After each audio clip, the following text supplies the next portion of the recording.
Hi అండి, welcome to Vaishu వంటిల్లు. ఈరోజు నేను మీకు గ్రీన్ చికెన్ రెసిపీని షేర్ చేస్తున్నాను. ఈ చికెన్ చాలా టేస్టీగా ఉంటుంది. అలాగే దీన్ని తయారు చేయడం కూడా చాలా ఈజీ. దీని ప్రాసెస్ చాలా డిఫరెంట్గా ఉంటుంది, కానీ చాలా టేస్టీగా వస్తుంది. కాబట్టి ఒకసారి తప్పకుండా ట్రై చేయండి. మొట్టమొదట స్టవ్ పైన కడాయి పెట్టి అందులో కొన్ని జీడిపప్పులు, కొన్ని బాదం పప్పులను వేసుకొని కాస్త ఫ్రై చేసుకోవాలి. ఈ విధంగా వేయించుకోవడం వల్ల వీటిలో నుండి మంచి ఫ్లేవర్ వస్తుంది. ఇవి కాస్త డ్రై రోస్ట్ అయిన తర్వాత ఇందులో నేను 1 టేబుల్ స్పూన్ గసగసాలను వేసుకుంటున్నాను. మూడింటిని కాస్త ఫ్రై చేసుకున్న తర్వాత ఇప్పుడు వీటిని మెత్తని పేస్ట్ లాగా గ్రైండ్ చేసుకోవాలి. ఇప్పుడు అదే కడాయిలో 4-5 టేబుల్ స్పూన్ల ఆయిల్ వేసుకోవాలి. ఆయిల్ వేడెక్కిన తర్వాత నేను 2 మీడియం సైజు ఉల్లిపాయల్ని సన్నగా పొడవుగా కట్ చేసుకుని వేసుకుంటున్నాను. ఈ ఉల్లిపాయ ముక్కల్ని మనం పూర్తిగా గోల్డెన్ బ్రౌన్ కలర్లోకి వచ్చే వరకు, క్రిస్పీగా తయారయ్యే వరకు ఫ్రై చేసుకోవాలి.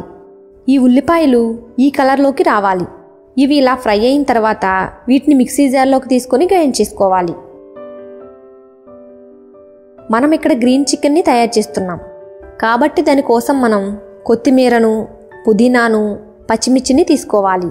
ఈ పచ్చిమిర్చి ఎక్కువగా కారం లేవు కాబట్టి నేను ఇంత ఎక్కువగా తీసుకున్నాను. మీరు కారం ఎక్కువగా ఉండే పచ్చిమిర్చిని యూజ్ చేస్తున్నట్లయితే కాస్త తక్కువగా తీసుకోండి. అలాగే 1 నిమ్మకాయని తీసుకున్నాను. ఇప్పుడు వీటిని అన్నింటినీ మిక్సీ జార్లోకి తీసుకొని నిమ్మకాయని ముందుగానే పిండి గ్రైండ్ చేసుకుంటే మంచి గ్రీన్ కలర్లో పేస్ట్ తయారవుతుంది. ఇప్పుడు నేను 1 కేజీ చికెన్ని తీసుకున్నాను. ఇప్పుడు ఇందులో 1 టేబుల్ స్పూన్ అల్లం వెల్లుల్లి పేస్ట్, రుచికి సరిపడా ఉప్పు, 1 టీ స్పూన్ మిరియాల పొడి, 1 టీ స్పూన్ కసూరి మేతి, 1 టేబుల్ స్పూన్ చికెన్ మసాలా, అలాగే 1 టేబుల్ స్పూన్ చాట్ మసాలా వేసుకోవాలి. ఇప్పుడు మనం ముందుగా ఫ్రై చేసి పేస్ట్ చేసి పెట్టుకున్న ఆనియన్ పేస్ట్ని ఇందులో వేసుకోవాలి. చివరగా మనం తయారు చేసుకున్న గ్రీన్ మసాలా పేస్ట్ని కూడా ఇందులో వేసుకోవాలి. ఇదెంత పర్ఫెక్ట్ గ్రీన్ కలర్లో కనబడుతుందో చూడండి. ఇందులో ఎటువంటి ఆర్టిఫిషియల్ కలర్ కానీ ఫుడ్ కలర్ని కానీ యూజ్ చేయలేదు. ఇప్పుడు వీటిని అన్నింటినీ ఒకసారి బాగా మిక్స్ చేసుకోవాలి.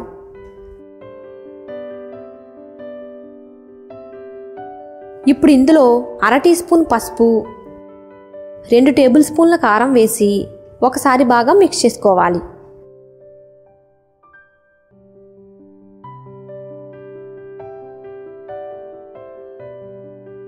తర్వాత 3 టేబుల్ స్పూన్ల ఆయిల్ని కూడా ఇందులో వేసుకోవాలి. ఇప్పుడు మళ్ళీ దీన్ని ఒకసారి బాగా మిక్స్ చేసిన తర్వాత దీన్ని 2 గంటల పాటు పక్కన పెట్టుకోవాలి. మీ దగ్గర అంత టైం లేకపోతే మీరు అరగంట సేపు అయినా దీన్ని పక్కన పెట్టుకోవాలి. తర్వాత నేను స్టవ్ పైన కడాయి పెట్టి అందులో ఆయిల్ వేసి వేడి చేసుకున్నాను. ఆయిల్ వేడెక్కిన తర్వాత ఇందులో చిన్న దాల్చిన చెక్క, 2 ఇలాచీ వేసుకుంటున్నాను. తర్వాత మనం మిక్స్ చేసి పెట్టుకున్న ఈ చికెన్ ముక్కలన్నింటినీ కూడా ఈ ఆయిల్లో వేసుకోవాలి. ఈ చికెన్ వేసుకున్న వెంటనే కలపకుండా దీన్ని 2 నిమిషాల పాటు అలాగే వదిలేయాలి. కాసేపు ఆగిన తర్వాత మిక్స్ చేసుకోవాలి.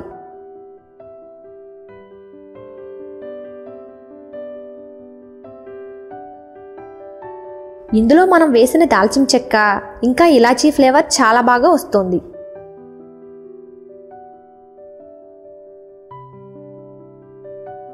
దీన్ని ఇలా బాగా మిక్స్ చేసిన తర్వాత మూత పెట్టి 5 నిమిషాల పాటు హై ఫ్లేమ్లోనే ఉడికించుకోవాలి.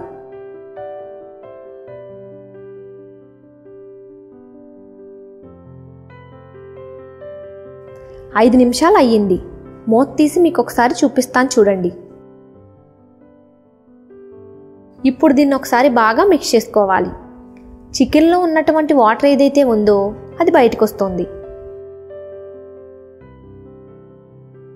ఇప్పుడు దీన్ని హై ఫ్లేమ్లోనే మరికొద్దిసేపు ఉడికించుకోవాలి. మధ్యలో ఒకసారి ఇలా కలుపుతూ 6 నుండి 7 నిమిషాల పాటు దీన్ని మూత పెట్టే ఉడికించుకోవాలి.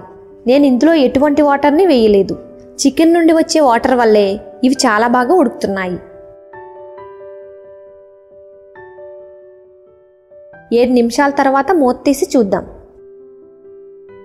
ఇది బాగా ఉడికింది. ఇప్పుడు ఇందులో మనం ముందుగా తయారు చేసి పెట్టుకున్న జీడిపప్పు బాదం పేస్ట్ ఏదైతే ఉందో దాన్ని ఇందులో యాడ్ చేసుకోవాలి. ఇప్పుడు ఇదంతా ఒకసారి బాగా మిక్స్ చేసుకోవాలి. ఇలా ఒకసారి బాగా మిక్స్ చేసుకున్న తర్వాత మళ్ళీ మూత పెట్టి మరో 5 నుండి 6 నిమిషాల పాటు దీన్ని ఉడికించుకోవాలి. ఇదంతా కూడా హై ఫ్లేమ్లోనే ఉడికించుకోవాలి. ఈ మొత్తం రెసిపీ తయారవడానికి దాదాపుగా 20 నుండి 25 నిమిషాలు టైం పట్టింది. అప్పటి వరకు చికెన్ చాలా స్మూత్గా అవుతుంది. మనం ఇలా మ్యారినేట్ చేసి దీన్ని చేస్తున్నాం కాబట్టి ఇది చాలా టేస్టీగా వస్తుంది. గ్రేవీ స్ట్రక్చర్ ఏదైతే ఉందో ఇది ఈ రెసిపీ పూర్తిగా రెడీ అయ్యిందన్న విషయాన్ని మనకు తెలియజేస్తోంది. అంతేనండి, దీంతో మన ఎంతో అద్భుతమైన గ్రీన్ చికెన్ రెడీ అయినట్లే. ఇప్పుడు స్టవ్ ఆఫ్ చేస్తున్నాను. దీన్ని ఒక సర్వింగ్ బౌల్లోకి తీసుకుంటున్నాను. మీరు కావాలంటే దీనిపైన సన్నగా కట్ చేసుకున్న కొత్తిమీర లేదా పుదీనాతో గార్నిష్ చేసుకోవచ్చు. ఈ గ్రీన్ చికెన్ని మీరు తందూరీ రోటీ, బటర్ రోటీ, పరాటాతో పాటు సర్వ్ చేసుకోవచ్చు. ఇది రైస్లోకి కూడా చాలా టేస్టీగా ఉంటుంది. మీరు ఈ గ్రీన్ చికెన్ని ఒకసారి తప్పకుండా ట్రై చేయండి. మీకు కూడా చాలా బాగా నచ్చుతుంది. కాబట్టి మీరు కూడా ఒకసారి తప్పకుండా ట్రై చేసి ఇది మీకు ఎలా వచ్చిందో కామెంట్ చేసి తెలియచేయండి. ఇలాంటి మంచి టేస్టీ రెసిపీస్ కోసం ఈ వీడియోని లైక్ చేసి మన ఛానల్కి సబ్స్క్రైబ్ చేసుకోండి. Thanks for watching.